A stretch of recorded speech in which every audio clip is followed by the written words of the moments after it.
சென்னையில் 12ஆம் ஆண்டு வீதி விருது விழா பாரம்பரிய கலை நிகழ்ச்சிகளுடன் கோலாகலமாக நடைபெற்றது. விழாவில் சமூக பொறுப்புடன் படம் எடுத்ததற்காக இயக்குநர்கள் மாரி செல்வராஜ், தமிழரசன், பச்சமுத்து உள்ளிட்டோருக்கு விருதுகள் வழங்கி சிறப்பிக்கப்பட்டனர்.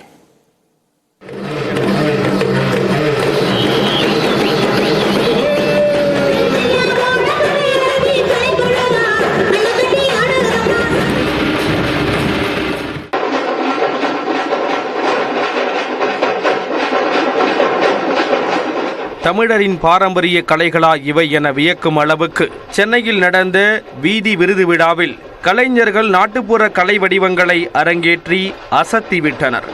மாற்று ஊடக மையம் மற்றும் அனைத்து கலைஞர்கள் வாழ்வாதார கூட்டமைப்பு சார்பில் சென்னை முகப்பேரில் 12ஆம் ஆண்டு வீதி விருது விழா விமர்சையாக நேற்று தொடங்கியது. 2 நாட்கள் நடைபெறும் விழாவில் சேவையாட்டம், பெரிய மேளம், அடுக்கு கரகம் என 100க்கும் மேற்பட்ட கலை வடிவங்களும் 50க்கும் மேற்பட்ட நாடகங்களும் அரங்கேற்றப்பட்டன.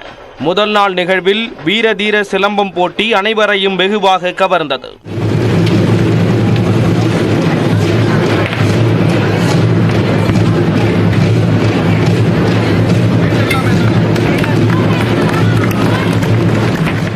விழாவின் முக்கிய அம்சமாக சமூக பொறுப்பு மற்றும் பாரம்பரிய கலைகளுக்கு முக்கியத்துவம் கொடுத்து எடுக்கப்பட்ட படங்களுக்கு விருது வழங்கி சிறப்பிக்கப்பட்டது.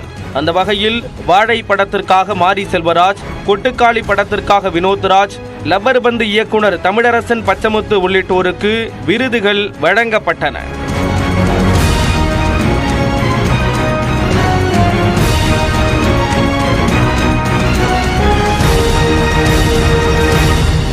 விழாவில் பேசிய இயக்குனர் மாரி செல்வராஜ் தன்னுடைய 4 படங்களுக்கும் வீதி விருதுகள் பெற்றதை பெருமையாக கூறினார். படங்கள் வெற்றியா தோல்வியா என்பதை விட எதிர்கால சந்ததிக்கு உண்மையாக இருக்கிறதா என்பதே முக்கியம் என்றார். அது ஓடுது, ஓடாம போகுது, அது சம்பாதிக்காம போகுது. ஏன்னா நம்ம கமிட்மெண்ட்ல தான் எடுக்கிறோம்.